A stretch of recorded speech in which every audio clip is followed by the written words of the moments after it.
గత కొంతకాలంగా విలన్ గా దూసుకుపోతున్నాడు జగపతి బాబు. హీరోగా సంపాదించలేని పేరు ప్రఖ్యాతులు విలన్ గా సంపాదిస్తున్నాడు.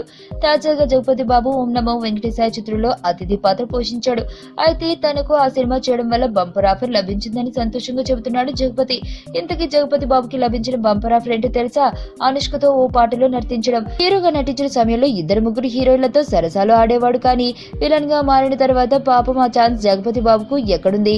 అందుకే సంతోషంలో పొంగిపోతున్నాడు. అనుష్కతో ఆమె కెరీర్ తొలినాళ్లలో రొమాన్స్ చేశాడు జగపతి బాబు. అయితే అప్పుడు అనుష్క స్టార్ హీరోయిన్ కాదు, మరి ఇప్పుడు స్టార్ అయి కూర్చుంది. స్టార్ హీరోయిన్ తో రొమాన్స్ చేస్తే ఆ కిక్కే వేరు. అందుకే చేసింది చిన్న పాత్ర అయినా అనుష్కతో సాంగ్ అనేసరికి చాలా సంతోషపడుతున్నారు జగపతి బాబు.